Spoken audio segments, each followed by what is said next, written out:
Work on yourself, not for others. This idea can change your entire life. It doesn't mean never care about anyone.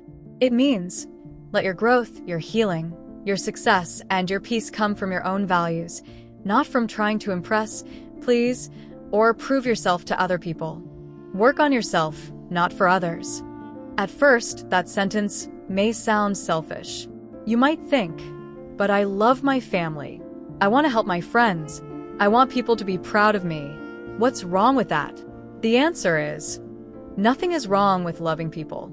Nothing is wrong with wanting to be appreciated. The problem begins when your entire life becomes a performance for others, when every decision is based on, what will they think? And nothing is based on, what do I truly need? Who do I truly want to be? So today, I want to talk to the part of you that is tired. Tired of pretending. Tired of chasing approval. Tired of living by other people's expectations. Tired of feeling guilty anytime you choose yourself. I want to speak to that part and slowly show you a different way to live. Let's start with a simple truth. You are the only person who is with you every second of your life. Your parents may be there for many years, but not all. Your friends may stay, or they may drift away. Your partner may love you deeply, or they may change, leave, or die. Your colleagues, classmates, followers, and strangers online, they come and go. But you are with yourself from your first breath to your last. So if you spend your whole life working only to impress others, you create a strange situation. You are sacrificing the one person who is guaranteed to be here, yourself, for people who may not always stay. You wake up and ask, what do they want from me today? Instead of asking, what kind of person do I want to be today? You go to bed and ask, did I make them happy? Instead of, did I respect myself? This is why so many people feel empty even when others admire them. They have built a life around external expectations and forgotten their internal truth. Working on yourself means flipping that order. It means that your first question becomes, what do I need to grow, to heal, to be honest, to be at peace? And only then, how can I share that with others in a healthy way? Think about how often you make choices based on fear of judgment. How often have you stayed in a job you hated because you didn't want others to call you irresponsible? How often have you stayed in a relationship that was hurting you because you were scared of, what will people say if we break up? How often have you studied something, picked a career, or behaved in a certain way because that's what your family or culture expected, not because it's what your heart wanted? Every time you do that, a small part of you disappears. A small part of you goes quiet. A small part of you learns, my voice doesn't matter. Only theirs does. And after many years of that, you wake up and realize you don't know yourself at all. You know how to perform. You know how to please. But you do not know who you are without an audience. To work on yourself, not for others, you must begin with self-honesty. Ask yourself, gently but bravely, if nobody was watching, no parents, no friends, no followers, no strangers, what would I really want? What kind of life would I build? What values would I live by? What kind of person would I become? Don't rush to answer. Sit with the question. You may feel fear. You may feel confusion. You may realize that many of your current goals are not actually yours. They belong to someone else's idea of a good life. For example, maybe you are chasing a certain job title because everyone around you thinks it's prestigious, but deep down you want something different. To create, to teach, to help, to build, to explore. Maybe you are chasing a certain body image because society worships it, but deep down you just want to be healthy, energetic, and comfortable in your skin. Maybe you are chasing likes and attention online, but deep down you want real connection and self-respect. Working on yourself means listening to that deeper voice and giving it importance. Of course, we live in families, communities, societies. We cannot ignore others completely. We have responsibilities. We affect people. But there is a big difference between considering others and living only for others. When you live only for others, you make promises that break you. You say yes when your whole body wants to say no. You tolerate disrespect. You hide your true opinions. You shrink yourself so others stay comfortable. Working on yourself, not for others, means you still care, but you care wisely. You choose boundaries. You say, I can support you, but I will not destroy myself to do it. Let's talk about boundaries, because they are at the center of this idea. Many people think boundaries are rude or selfish. They think saying, "I can't do that," "I'm not comfortable with this," or "I need time for myself," means you don't love others. In reality, healthy boundaries are a sign that you respect both yourself and others.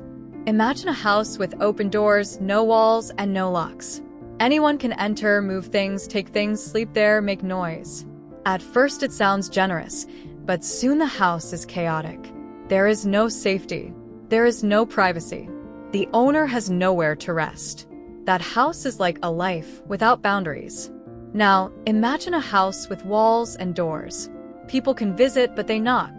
They cannot just do anything. Some rooms are private. Some spaces are shared. There is order. There is safety. That is what boundaries do inside your life. Working on yourself means building those internal walls and doors. It means learning to say, "I can't always be available. I won't accept disrespect, even from people I love. I need time alone to grow, think, and rest. I will not live only for other people's expectations." At first, others may be confused or upset, especially if they are used to you always saying yes. That is normal. You are changing a pattern. Some people will adjust because they care about you. Some will leave because they only loved your obedience. Let them go. You are not responsible for everyone's comfort.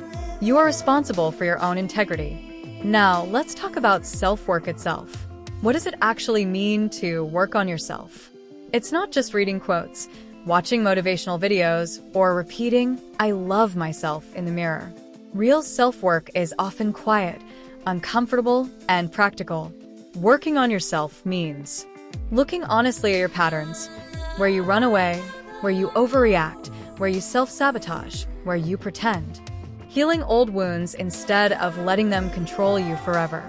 Strengthening your mind, managing your thoughts, reducing overthinking, challenging negative beliefs. Building discipline, doing what you know is right, even when you don't feel like it. Learning new skills, emotional skills, communication skills, financial skills, professional skills. Taking care of your body, sleep, movement, nutrition, rest. All of this benefits others eventually. You become a more stable friend, a more present parent, a more reliable partner, a more capable worker. But you're not doing it just to be admired. You're doing it because it is your responsibility toward yourself. Here is something many people never hear. You are allowed to be your own priority sometimes. You are allowed to say, "Today, I'm doing something that makes my future self stronger," even if nobody else sees it or claps for it. You are allowed to invest in yourself even when others say, "That's selfish." Ask yourself, if I keep living exactly how I live now, never working on myself, never changing, never healing, where will I be in 5 years? Really imagine it. If the answer scares you, that fear is a message. It's time to work on you. Another important point. When you work for others, your energy depends completely on their reaction. If they praise you, you feel good. If they ignore you, you feel worthless. If they criticize you, you collapse. You become an emotional puppet. When you work on yourself, your energy comes more from inside. You are still affected by others because you are human. But you don't completely collapse when someone doesn't clap for you.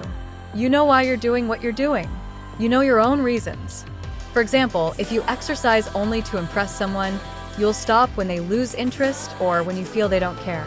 But if you exercise because you respect your body and want to feel strong, you will continue even if nobody notices, because the work is for you. If you study only to get praise, you will lose motivation when nobody compliments you. But if you study because you want to grow your mind, you will continue even in silence. Working on yourself means building internal motivation, reasons that matter to you, not just external rewards. Let's talk about identity. Many of us were given identities by others. You're the responsible one. You're the quiet one. You're the smart one. You're the troublemaker. You're the pretty one. You're the disappointment. Some of those labels may have helped. Many of them may have trapped you. Working on yourself means asking, who am I really beyond these labels? You might discover that you are more complex than people say. You might be responsible and playful, quiet and powerful, smart and emotional. You might have interests that nobody around you understands. You might have dreams that do not fit the script others wrote for you. You are allowed to rewrite your identity. You are allowed to say, I used to be that person, but I'm growing into someone else. You are allowed to change your views, your habits, your lifestyle, your appearance, your goals. People may say, you've changed. That is not an accusation. That is evidence that your self-work is working. Respond quietly inside. Yes, I have. I'm supposed to. I'm not meant to stay the same forever. Of course, the hardest part of working on yourself is often guilt. You may feel guilty for taking time alone, guilty for saying no to requests, guilty for choosing a path different from your family, guilty for not sacrificing everything for others. Guilt is the chain that keeps many people stuck. To break this chain, you must understand the difference between selfishness and self-care. Selfishness says, only I matter. I will take everything I can. I don't care about the effects on others. Self-care says, I matter too. I will take care of myself so I can live well and give to others in a healthy way. Selfishness ignores others. Self-care includes you among the others who deserve care. When you work on yourself, you are not saying, forget everybody else. You are saying, I will stop forgetting myself. Imagine trying to pour water from an empty cup. No matter how kind you are, no matter how generous you want to be, if you are completely drained, burned out, and broken, your help will be limited. You might still give, but you will harm yourself deeply, and eventually, you won't be able to give anymore. Working on yourself fills your cup. It ensures that your kindness is sustainable, your support is real, and your presence is strong. So, what does self-work look like in daily life? It might look like waking up a bit earlier to reflect, journal, meditate, or move your body before you start answering messages and solving other people's problems. It might look like setting small goals for your personal growth, reading, learning, practicing, and treating those goals as seriously as you treat work deadlines. It might look like going to therapy or counseling if you can, to heal wounds that you can't heal alone. It might look like having difficult conversations, setting boundaries, or leaving situations that are killing your soul.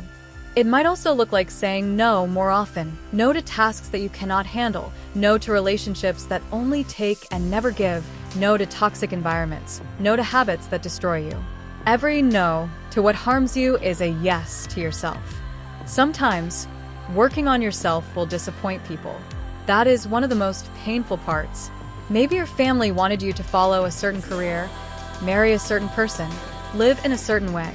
Maybe your friends expect you to always be available, always agree, never change. Maybe your partner wants you to stay exactly the same forever.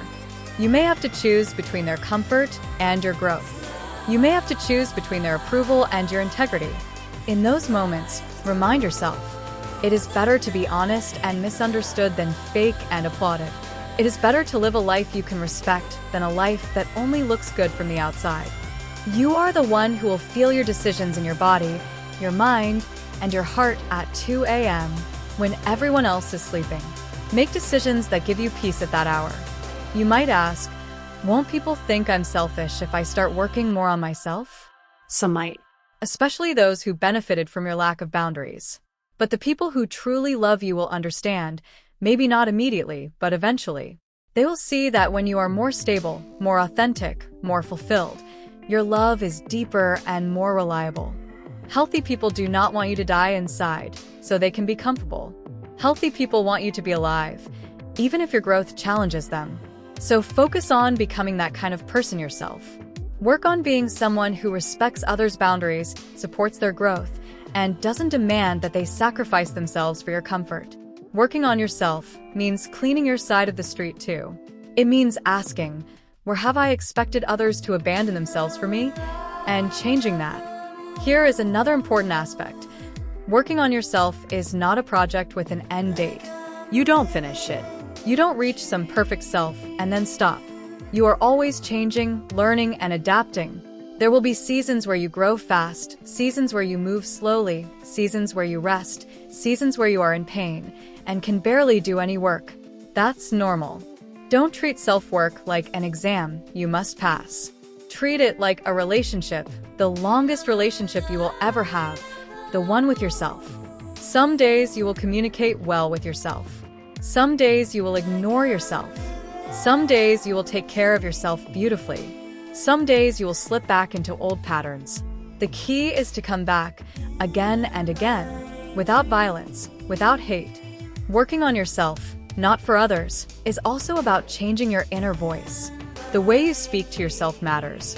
If your self-work is built on self-hatred, I'm disgusting, I must change, or nobody will love me, your growth will be anxious and fragile.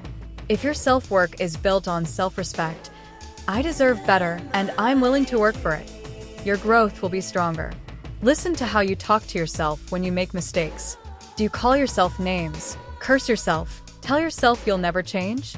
Or do you acknowledge the mistake, take responsibility, and encourage yourself to do better? Working on yourself means becoming your own coach, not your own bully. A coach says, "You messed up. Let's see why. Let's fix it. You can improve." A bully says, "You messed up. You're worthless. Just give up." Choose the coach. Every time. Finally, remember this.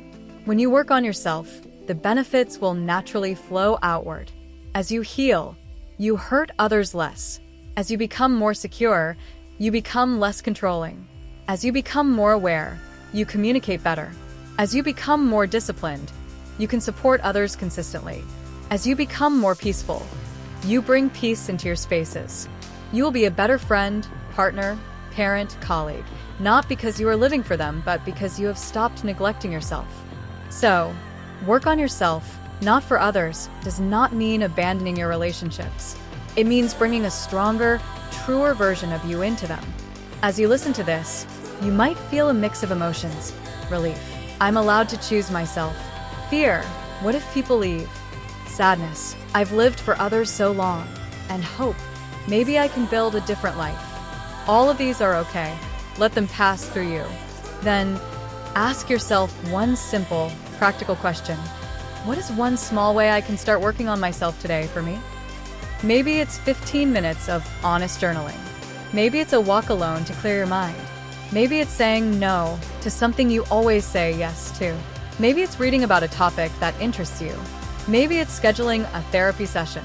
Maybe it's turning off your phone for an hour and listening to your own thoughts. Whatever it is, make it small, real, and doable. Do it today. Not for them. For you. Tomorrow, choose another small step. Day by day, you will feel a shift. Less performance, more authenticity. Less fear, more clarity. Less exhaustion, more quiet strength. You are not here only to be a character in other people's stories. You are here to live your own. So work on yourself, patiently, honestly, bravely, and let your life be guided by who you are becoming, not by who others want you to be.